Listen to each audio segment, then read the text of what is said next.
انسان کو چاہیے کہ اپنے تمام خیالات، افکار اور ہموم ہم کی جمع ہے، ہم کس کو کہتے ہیں؟ فکر وغیرہ، ان 4 اصولوں کے اندر محدود اور محصور کر لے. کسی کے خیالات ان 4 قسموں میں محدود اور محصور ہو جائیں، محصور یعنی اس کے اندر آ جائیں، قید ہو جائیں، تو اسے چاہیے کہ تا امکان چاروں کو اپنے لیے جمع کر لے اور ہر ایک کو اپنے اختیارات کی حدود میں بند کر لے.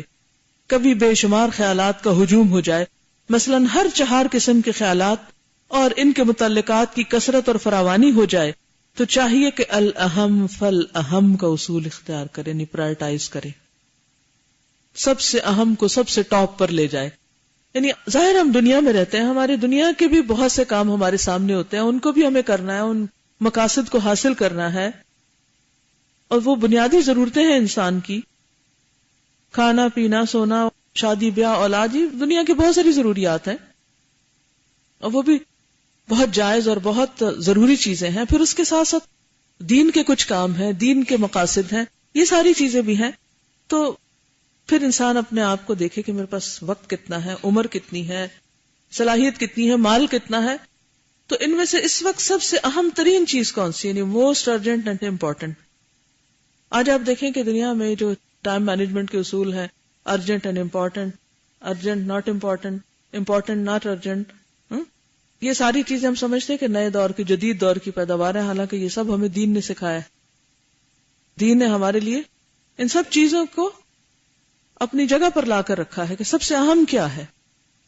الاہم فالاہم کا اصول اختیار کرے، جو زیادہ اہم ہو اور ان کے فوت ہونے کا خطرہ ہو انہیں مقدم رکھا جائے، یعنی پہلے کیا جائے، اور جو اہم نہ ہو، ان کے فوت ہونے کا خطرہ اور اندیشہ بھی نہ ہو، انہیں مؤخر کر دے، انہیں بعد میں کر لے. مثلا نماز کا وقت ہے اور اس کے ساتھ ساتھ شاپنگ کے لیے بھی جانا ہے آپ کو. اب آپ کو ڈیسائیڈ کرنا ہے کہ پہلے کیا کام کروں. دل کیا کہتا ہے کہ چلو جا کے پہلے شاپنگ کر لیں گے، پھر نماز پڑھ لیں گے. لیکن پھر آپ کے اندر سے ضمیر کہتا ہے کہ نہیں، اگر آپ اس وقت بازار نکلے تو ہو سکتا ہے آپ کی گاڑی رش میں پھنس جائے اور نماز کا وقت بہت لیٹ ہو جائے یا قضا ہو جائے، تو بہتر ہے کہ میں تھوڑا سا وقت لے کر پہلے نماز پڑھوں، پھر بازار چلی جاؤں. یہ چھوٹے چھوٹے ڈیسیژن ہر وقت ہم کرتے ہیں نا. اکثر آپ نے دیکھا ہوگا ہم نماز بہت لیٹ پڑھتے ہیں. کیوں؟ وجہ کیا ہوتی ہے؟ وہ کیوں مؤخر ہو جاتی؟ اس سے پہلے دوسری چیزیں کیوں آتی؟ کیونکہ ان میں دلچسپی ہوتی، یا ان کا وقتی فائدہ میں نظر آ رہا ہوتا ہے، یا محض سستی ہوتی، اور کیا وجہ ہو سکتی؟ تو یہ ہر انسان کو پتا ہے کہ جس چیز سے اس کی دلچسپی ہوتی ہے اس کو وہ خود بخود پہلے پرائرٹی پر لے آتا ہے. دوسری قسم کے خیالات جو اہم ہیں لیکن ان کے فوت ہونے کا اندیشہ نہیں، اور جو اہم نہیں ہیں ان کے فوت ہونے کا خطرہ اور اندیشہ بھی نہیں ہے، ان 2 قسموں میں سے ہر ایک کی شان ایسی ہے کہ اسے مقدم رکھا جائے. اس صورت میں انسان نہایت متردد اور پریشان ہو جاتا ہے. کئی دفعہ ایسا ہوتا ہے نا، آپ کنفیوز ہو جاتے ہیں، یہ پہلے کروں یا یہ پہلے کروں. بچے اہم ہیں، نماز اہم ہے، اس وقت گھر میں رہنا ضروری ہے کہ گھر سے باہر جا کے کلاس اٹینڈ کرنا چاہیے. یہاں آتے ہوئے ہم میں سے ہر ایک عورت نے یہ ضرور سوچا ہوگا کہ وہ جائے یا نہ جائے. پھر آپ سوچتے ہیں جانا بھی ضروری ہے، پھر گھر میں کوئی کام نظر آتا ہے یہ بھی بڑا ضروری ہے، پھر کیا کروں کیا نہ کروں، فیصلہ نہیں کر پاتے.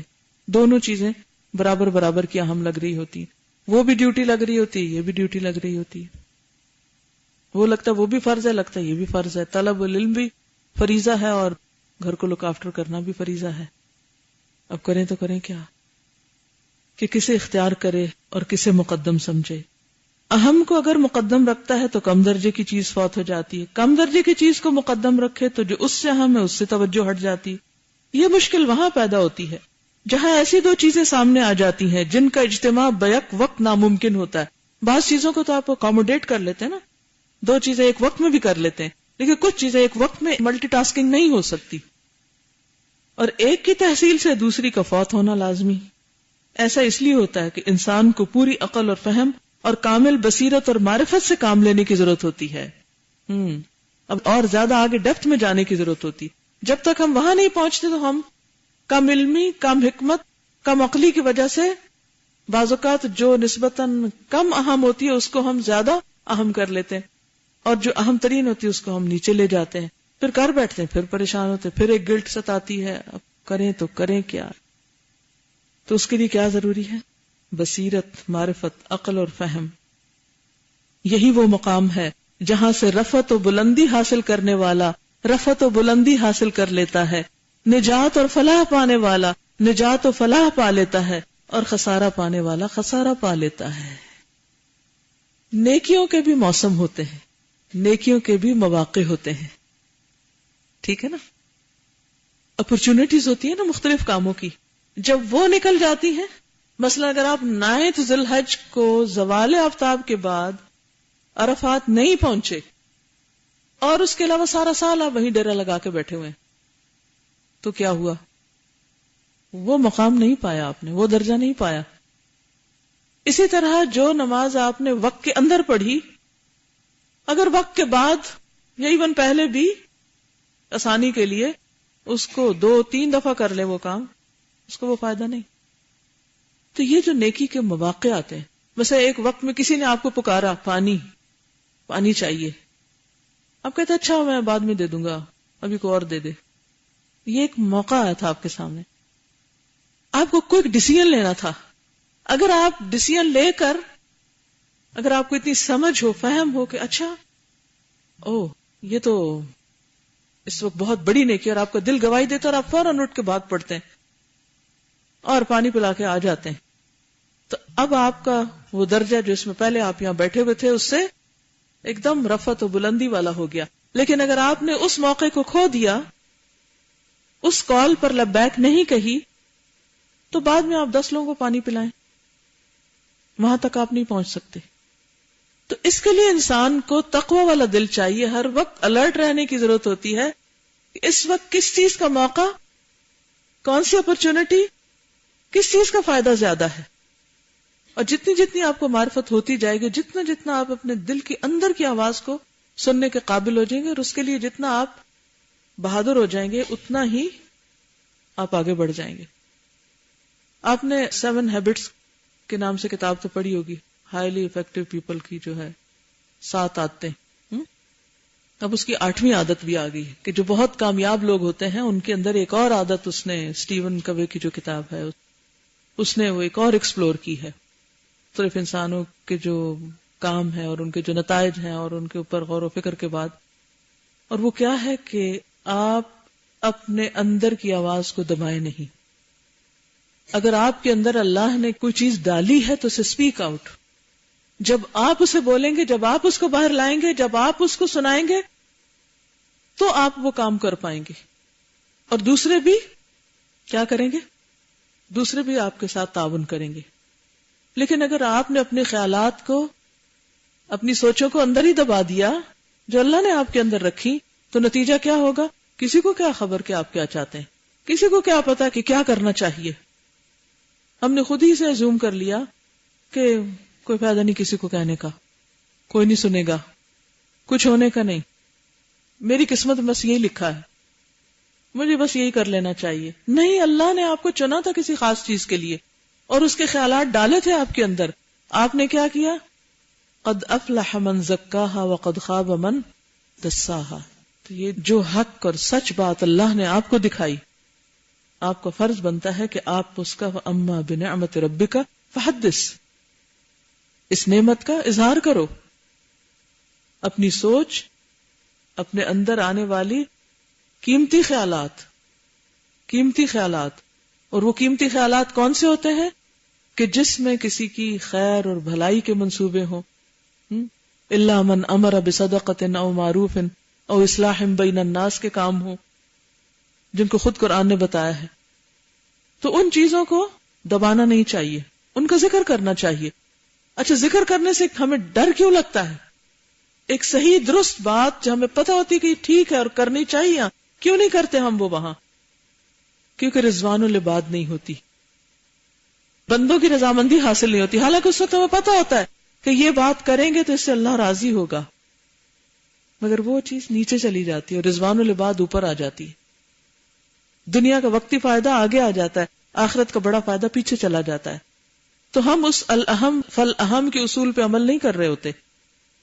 یعنی ہم کبھی سوچیں تو کتنے ہی نیکی کے مواقع شاید ہم نے گنوا دیے ہوں صرف لوگوں سے ڈر ڈر کے، لوگوں کے خوف میں، ہے لوگ کیا کہیں گے. ہو سکتا ہے لوگوں کے نوٹس میں بھی نہ وہ بات اور آپ نے خود ہی دلا دی، ان کو شاید پرواہ بھی نہ ہو سکتا ہے کتنی دفعہ ہم نے اللہ کی نافرمانی والا لباس پہنا ہو صرف اس لیے کہ لوگوں کو خوش کر سکیں. کتنی دفعہ ہم نے زبان سے اللہ کی ناراضگی کے جملے نکالے ہوں صرف اس لیے کہ لوگوں کو ہنسا سکیں، لوگوں کو خوش کر سکیں. اور کتنے ہی نیکی کے مواقع ہم نے صرف اس لیے گنوا دیے ہوں کہ وہ لوگ اس کو اپریشیٹ نہیں کریں گے. پھر قیامت کے دن انسان ایسے سارے مواقع پر ریگریٹ کرے گا. اور ہر ایک کمزور ہے سوائے اس کے جسے اللہ قوت بخشے، ہر ایک جاہل ہے سوائے اس کے جسے اللہ علم دے، ہر ایک بے نور ہے سوائے اس کے جسے اللہ نور عطا کرے، بصیرت عطا کرے، حقیقت کی معرفت عطا کرے. اور جب وہ نصیب ہو جائے تو پھر اس کو انسان مضبوطی سے پکڑ کر رکھے، کیونکہ بہت تھوڑے وقت کے لیے ہم یہاں دنیا میں، یہ مواقع روز روز نہیں آئیں گے، یہ وقت روز روز نہیں ملیں گے کہ ہم بزدلی سے کام لیتے ہوئے نیکی کے اپرچونٹیز کو کھو دیں. اکثر ارباب عقل اور بصیرت ایسے ملیں گے جو غیر اہم امر کو جس کے فوت ہونے کا اندیشہ نہیں، اہم امر سے جس کے فوت ہونے کا اندیشہ مؤخر کر دیتے ہیں، ڈیلے کر دیتے ہیں، پوسٹ پون کر دیتے ہیں. یہ ایک مانا ہوا کلیہ ہے، اس سے کوئی انکار نہیں کر سکتا. البتہ اس کلیہ پر کوئی زیادہ عمل کرتا ہے، کوئی کم. اس کلیہ کی اصل وہ قاعدہ کلیہ ہے جس پر شرع و قدر کا دار و مدار ہے اور جس کی طرف تخلیق و امر کی رجعت ہوتی ہے کہ بڑی اور اعلیٰ مصلحت کو چھوٹی کے مقابلے میں زیادہ ترجیح دی جائے. یعنی شریعت کیا کہتی ہے اور دنیا میں ایک فطرت کا اصول کیا ہے کہ بڑی اور اعلیٰ مصلحت کو چھوٹی کے مقابلے میں ترجیح دی جائے. بڑی خرابی کی مدافعت کے لیے چھوٹی خرابی اختیار کر لی جائے، بڑی مصلحت کی تحصیل کے لیے چھوٹی مصلحت کو ترک کر دیا جائے، بڑے مفسدے کی مدافعت کے لیے چھوٹا مفسدہ اختیار کر لیا جائے. اس کی کیا مثال ہو سکتی؟ یعنی بڑے نقصان کو روکنے کے لیے چھوٹا نقصان کر لیا جائے. مثلا میز پہ پانی گرا، اگر آپ اس کو نہیں کنٹرول کرتے تو کیا ہوگا؟ وہ گر کے ہو سکتا ہے کارپیٹ خراب کر دے، اور جب کارپیٹ خراب کرے گا تو اس کو صاف کرنا اور مشکل ہوگا. اب آپ کے سامنے ٹیشو کا ڈبہ رکھا ہے یا کوئی کپڑا رکھا ہے اور آپ سوچتے نہیں ٹیشو تو اتنے روپے کا آیا تھا اس لیے وہ تو میں نہیں استعمال کر رہی، اس کو صاف کرنے، اور کپڑا گندا ہو جائے گا تو دھوئے گا کون؟ تو اب کیا کریں؟ آپ اس کو کہ گرنے دو، کوئی نہیں، کارپیٹ میں جذب ہو جائے گا، خیر ہے، تو سوکھ جائے گا. لیکن وہ جو داغ رہ جائے گا اس کو کون دے گا؟ سارا کارپیٹ اٹھا کے لے جا کے دھونا یا اس کو لا کے کسی چیز کو بڑی مشین کو اسے دھونا آسان؟ وہ کپڑا دھونا آسان تھا نا، ایک چھوٹا سا ٹاول یا چند ٹیشو، اگر اس سے آپ اس کو کنٹرول کر لیتے، چھوٹی خرابی کو روک لیتے تو وہ بڑی مصیبت میں نہ پڑتے. بہت سارے لوگ اسی طرح کام کرتے ہیں کہ وہ چھوٹی چھوٹی چیزوں کے فائدے، اچھا یہ کر لو، یہ کر لو، یہ کر لو، سارے دن میں چھوٹے ایسے کام کرتے رہتے جس کے بعد اتنے تھک جاتے ہیں کہ کوئی اعلیٰ درجے کا کام ہو ہی نہیں پاتا. جو آپ کی زندگی کے اہم ترین مقاصد ہیں ان کو صبح سویرے سب سے پہلے کیجئے، پہلے وہ کر لیجئے، اس کے بعد جو آپ کا کم درجے کا وقت ہو وہ آپ دوسری چیزوں کو دیجئے، تب آپ زندگی میں کچھ کر سکیں گے. لیکن اگر آپ یہ صرف سوچتے ہیں اچھا میں پہلے یہ کر لوں، پھر وہ کر کے وہاں سے کچھ اور نظر آ گیا، پھر وہاں سے کچھ اور نظر آ گیا، پھر وہاں سے کچھ اور آ گیا، سارا دن گنوا دیا، پھر اس کے بعد لگے بیٹھے کچھ کرنے، اب کیا کرنا ہے؟ اب تو کچھ نہیں ہو سکتا، اور ایک کے بعد ایک دن زندگی کا گزرتا چلا جائے. تو ہر شخص کو اپنے اوقات، اپنی صلاحیتوں، اپنے اندر کی آوازوں، اپنے کو ملنے والی نعمتوں اور اپنے اس عقل سمجھ پر جو اللہ نے دی ہے کچھ اچھے کاموں کے لیے، اس کو بہترین طریقے سے استعمال کرنا چاہیے. چھوٹی چھوٹی چیزوں، چھوٹے چھوٹے ایشوز میں الجھ کر لڑائی جھگڑے، فتنہ فساد، لوگوں کی باتیں، اس نے مجھے یوں کیوں کہہ دیا، فلانا ایسے مجھے کیوں دیکھتا ہے، اور فلاں تو مجھے سلام ہی نہیں کرتا، اور اس نے تو میری قدر ہی نہیں کی. انسان اگر اس سے نیکیوں کے مواقع کو گنواتا چلا جائے تو کس قدر نقصان ہے، کہاں جا پہنچے گا. دیکھیں دنیا میں جن لوگوں نے کچھ بہت بڑا کام کیا ہوتا ہے، ایسا نہیں کہ ان کے پاس زندگی میں ایک دن میں 24 گھنٹے سے زیادہ کچھ ٹائم ہوتا ہے، اتنا ہی ہوتا ہے جو سب کو ملتا ہے. ایسا نہیں کہ وہ بہت ہی افلاطون ہوتے ہیں. افلاطون ایگزامپل ہے بہت بڑے دماغ کی، نہیں، کچھ نہیں، نارمل انسان ہوتے ہیں ہماری طرح کے. فرق کس چیز کا ہوتا ہے کہ وہ اہم کو اہم سمجھتے ہیں اور اس کے مقابلے میں باقی چیزیں جو غیر اہم ہوتی ہیں ان کو ان کی جگہ پر رکھتے ہیں. ہم میں سے خود ہر ایک کو سوچنا چاہیے کہ میری آخرت کے اعتبار سے، انسانوں کو فائدہ دینے کے اعتبار سے وہ کون سی چیز ہے جو مجھے پہلے کر لینی چاہیے، اور اس پر اس کو خود ویلیو کر کے، خود امپورٹنس دے کے اس کی طرف توجہ کرنی چاہیے. اگر آپ خود اپنے مقاصد کو زیادہ اہمیت نہیں دیتے، کسی کو آپ کی کیا پرواہ کہ وہ آپ کے لیے رستے ہموار کرے. خود کو آپ خود ویلیو نہیں کرتے، اپنے وقت کی خود قدر و قیمت نہیں پہچانتے، کوئی کیوں کرے گا آپ کے لیے کچھ. پھر یہ لکھتے ہیں کہ یہ وہ کلیہ ہے کہ کوئی صاحب عقل و بصیرت اس سے متجاوز نہیں ہو سکتا. دنیا کی تمام شریعتوں کی بنیاد اسی قاعدے کلیے پر ہے. دنیا اور آخرت کی کوئی مصلحت اس کلیے کا مراد اس قاعدے، اس اصول، اس ضابطے، اس طریقے کے بغیر انجام نہیں پا سکتی. ظاہر ہے کہ سب سے اعلیٰ، اجل اور نافع ترین غور و فکر وہ ہے جو اللہ تعالیٰ اور آخرت کے لیے صرف ہو. اس جملے کو آپ نوٹ کر لیجئے. جب بھی کچھ سوچ رہے ہوں، بعض کہتے ہیں چھوٹی چھوٹی باتوں پہ میں گھنٹوں سوچے چلے جاتے ہیں کرتے کراتے کچھ. اتنی اعلیٰ صلاحیت اللہ نے سوچنے کی دی ہیں، اور ان کو کن چیزوں پہ کھپا رہے ہیں؟ انسانوں کے پیچھے جلنے کوڑنے مرنے کے لیے. اور آپ دیکھیے کہ شیطان ایسا دشمن ہے کہ وہ ہمیں کسی نہ کسی چیز کو ہماری کمزوری بنا دیتا ہے، ویکنس بنا دیتا ہے.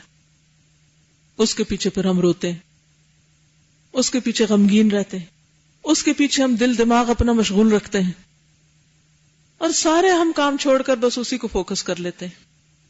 اور پھر اس انتظار میں رہتے کہ بس یہ میرا مسئلہ کسی طرح حل ہو جائے نا، تو پھر پتہ میں کون سے آسمان سے تارے توڑ لاؤں گی. اچھا، اس سے نکلتے کسی اور جگہ جا اٹکتے ہیں، اس کے بعد کسی اور چیز میں پھنس جاتے ہیں، اور جو کرنے کا کام ہے وہیں کا وہیں پڑا رہتا ہے. اور شیطان خوب اپنے ہاتھوں کھیلتا ہے ہم سے پھر، کیونکہ اس کو پتا ہے کہ جس دن اس شخص نے اپنی قدر و قیمت پہچان لی اور اپنی صلاحیت پہچان لی اور اس چیز کو سب سے زیادہ اہمیت دی جو اس کی آخرت کے لیے فائدہ دینے والی، تو پھر یہ میرے کام کا نہیں رہے گا. اور وہ سب سے اہم ترین چیز جو کسی بندے کو عنایت ہو جائے، یہ کہ سوچے تو اللہ کی ذات کے بارے میں، اللہ کے بارے میں، اس کی قدرتوں کے بارے میں، اس کی نعمتوں کے بارے میں. دیکھیں، دو چیزیں ہوتی نا، ایک ہوتی ہے امید، ایک ہوتا ہے خوف، ایک ہوتا ہے خوشی اور ایک ہوتا ہے فکر غم. دونوں ہی آئیں گی دل میں، ایک نہیں صرف رہے گی. ان کو فوراً چینلائز کیا کریں. جب دل میں خوشی آ رہی ہو، ایک امید آ رہی ہو، محبت آ رہی، فوراً اللہ کی طرف موڑ دیں.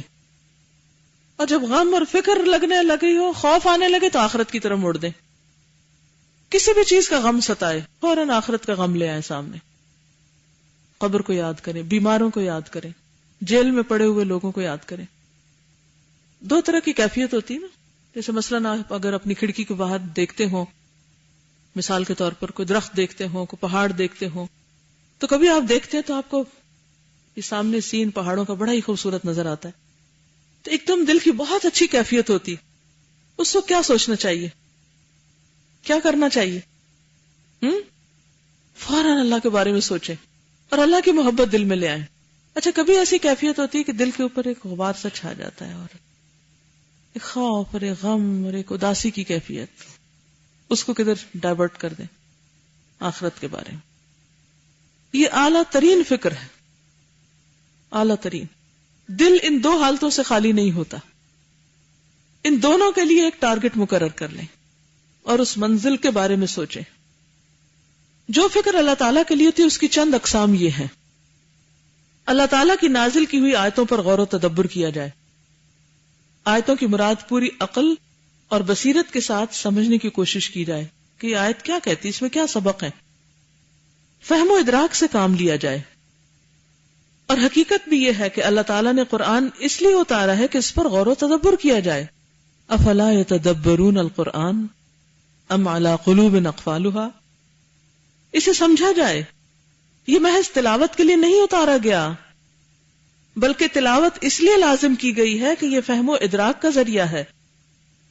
ہماری اکثریت تلاوت اب کرنے لگ گئی ہے کہ ثواب ہوگا، اتنی نیکیاں اکٹھی ہو جائیں گی، اور صبح کے وقت تلاوت کی حاضری تو ضروری لگانی ہے نا.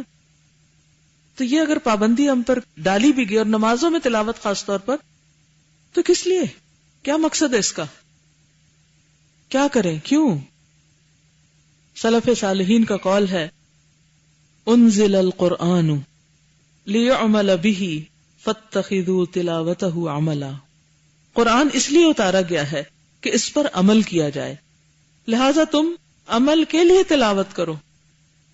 صرف یہ دو لفظ لکھ کے لگا لے کہیں، عمل کے لیے تلاوت. جہاں آپ نے قرآن مجید رکھا ہوا نا، یا قرآن مجید کے پہلے صفحے پر لکھ لیں عمل کے لیے تلاوت. جب صبح اٹھیں اس کو اٹھانے لگے تو انشاءاللہ روز روز جو ریمائنڈر آپ کو ملے گا عمل کے لیے تلاوت.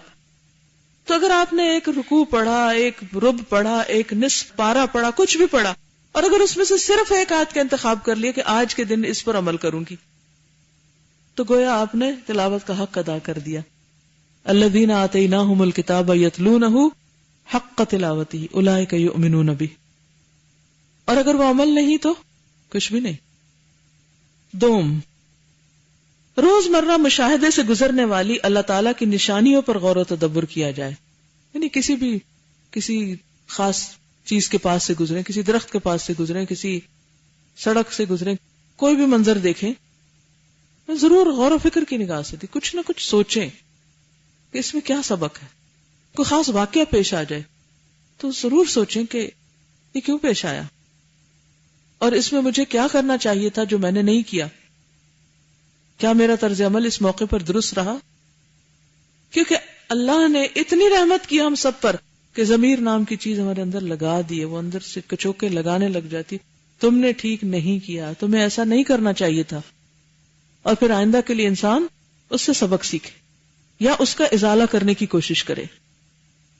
اللہ تعالیٰ نے اپنے بندوں کو اپنی نشانیوں اور علامتوں پر غور و تدبر کا حکم دیا ہے، سوچنے سمجھنے کا امر فرمایا ہے، اور اس سے غفلت کرنے والوں کی مذمت فرمائی ہے. سوم، خدا کی بخششوں اور اس کے احسانات پر غور و فکر کیا جائے کہ اس نے اپنے بندوں پر کیسے کیسے احسانات اور انعامات کیے ہیں.